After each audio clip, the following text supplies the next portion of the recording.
Hello বন্ধুরা, welcome to only sports video. এই ভিডিওতে আবারও আইএসএল নিয়ে আপডেট রয়েছে। তো আইএসএল এ মোহনবাগান ইস্ট বেঙ্গলকে নিয়ে বেশ কিছু আপডেট রয়েছে। তো ভিডিওটি সবাই শেষ পর্যন্ত দেখতে থাকো। আর চ্যানেলে নতুন হয়ে থাকলে চ্যানেলটি সাবস্ক্রাইব করে পাশে থাকা বেল আইকনটি অন করে পাশে থেকো। তো প্রথমে যদি কালকের ম্যাচ নিয়ে কথা বলা যায় কিছুটা, তো কালকে ম্যাচ ছিল Mumbai City FC versus North East United এফসির মধ্যে। তো সেই ম্যাচটা শেষ পর্যন্ত মুম্বাই সিটি এফসি 2-0 গোলে জয়লাভ করেছে। তো সেই জয়ের ফলে মুম্বাই সিটি এফসি 19 ম্যাচে 31 পয়েন্ট নিয়ে 4 নম্বরে উঠে এসেছে পয়েন্টস টেবিলে। তো মুম্বাই সিটি এফসির এই জয়ের ফলে মুম্বাই সিটি এফসির প্লেয়ার টিরি সে 150 ম্যাচ খেলার অ্যাপিয়ারেন্স গড়ে ফেললো আইএসএল এর মঞ্চে। তো সেখানে টিরি সে 150তম ম্যাচ খেললো আইএসএল এর মঞ্চে। তো এর আগে টিরি এটিকের হয়ে, জামশেদপুরের হয়ে, মোহনবাগানের হয়ে ফুটবল খেলেছে এবং পরে এখন সে বর্তমান সময় মুম্বাই সিটি এফসির হয়ে ফুটবল খেলছে। তো সে 150তম ম্যাচ খেলে ফেললো আইএসএল এর মঞ্চে। তো আমরা চাই সে আরও ম্যাচ খেলুক আইএসএল এর মঞ্চে, 200তম ম্যাচ খেলার অ্যাপিয়ারেন্স গড়ুক। তো সেখানে টিরি যে কত ভালো লেভেলের একজন ডিফেন্ডার, তো সেটা সবাই জানো যারা আইএসএল ফলো করো। তো সেখানে এটাও বলা যেতে পারে আইএসএল এর মঞ্চে টিরি একজন গ্রেটেস্ট ডিফেন্ডার। তো সেখানে টিরির জন্য এটা একটা খুবই বড় রেকর্ড। তো এরপরে যদি ইস্টবেঙ্গলের আপডেটে যাওয়া যায়, তো ইস্টবেঙ্গলের নতুন প্লেয়ার মেসি বাউলি। তো ইস্টবেঙ্গলের নতুন প্লেয়ার মেসি বাউলি, তার জার্সি নম্বর হতে চলেছে 28 ইস্টবেঙ্গলের হয়ে। তো সেখানে ইস্টবেঙ্গল তাকে 28 নম্বর জার্সি দিয়েছে। তো এটা অফিসিয়ালি কনফার্ম। তো সেখানে ইস্টবেঙ্গলের হয়ে কালকে মেসি বাউলি কোনো রকম অনুশীলন করেনি। তো সেখানে মেসি বাউলি সে কিছু স্কিল দেখিয়েছে এবং সাংবাদিক সম্মেলনে সে কিছু কথা বলে সে চলে গেছে। তো সে কালকে কোনো রকম অনুশীলন করেনি। তো আজকে ইস্টবেঙ্গলের ম্যাচ রয়েছে চেন্নাই এফসির সঙ্গে।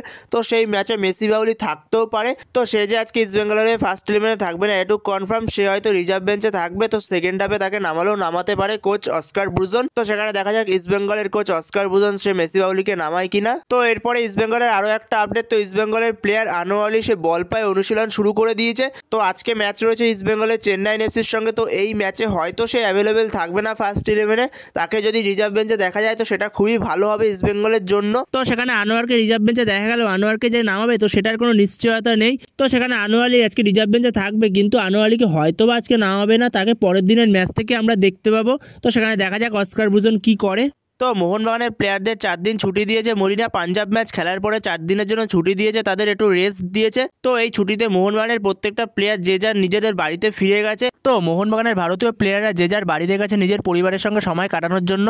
তো এছাড়াও বিদেশি প্লেয়াররাও যে যার দেশে ফিরে গেছে নিজেদের পরিবারের সঙ্গে সময় কাটানোর জন্য। তো মোহনবাগানের 2 অস্ট্রেলিয়ান তারকা জেই ম্যাকলাইন আর জেসন কামিন্স তারাও ফিরে গেছে নিজেদের দেশে। তো তারা নিজেদের দেশে গিয়ে ফুটবল ম্যাচ দেখছে। তো দুজন মিলে একসঙ্গে বসে ফুটবল ম্যাচটা এনজয় করছে। তো তারা 2 বন্ধু নিজেদের মতো একসঙ্গে সময় কাটাচ্ছে। তো সেখানে মোহনবাগানের প্রত্যেকটি প্লেয়ারই ছুটি কাটাতে গেছে। তো মোহনবাগানের প্রত্যেকটি প্লেয়ার আবার হয়তো 10 তারিখের মধ্যে যোগ দিয়ে দেবে অনুশীলনে।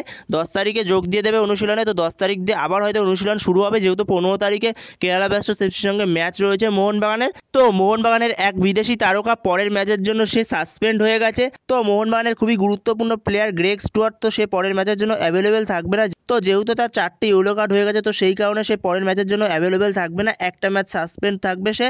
তো সেখানে পরের দিনের কেরালা ম্যাচটা, তো সেইখানে দিমিত্রি পেত্রাদোসি স্টার্ট করবে হয়তো গ্রেগ স্টুয়ার্টের জায়গাটায়। আর যদি কোচ চায় তো সেইখানে জেমি ম্যাকলারেন আর জেসন কামিন্সকে দিয়ে স্টার্ট করাতে পারে, যেরকমভাবে স্টার্ট করাচ্ছিল। কিন্তু জেমি ম্যাকলারেন আর জেসন কামিন্সকে দিয়ে স্টার্ট করালেও সেকেন্ড হাফে তো দিমিত্রি পেত্রাদোস আসবে। তো এর পরের দিনে কেরালা ব্লাস্টার্স এফসি ম্যাচটা দিমিত্রি পেত্রাদোসের জন্য একটা বড় ম্যাচ হবে। তো তাকে নিজেকে প্রমাণ করার জন্য এই ম্যাচটা খুবই বড় একটা ম্যাচ হতে চলেছে দিমিত্রি পেত্রাদোসের জন্য।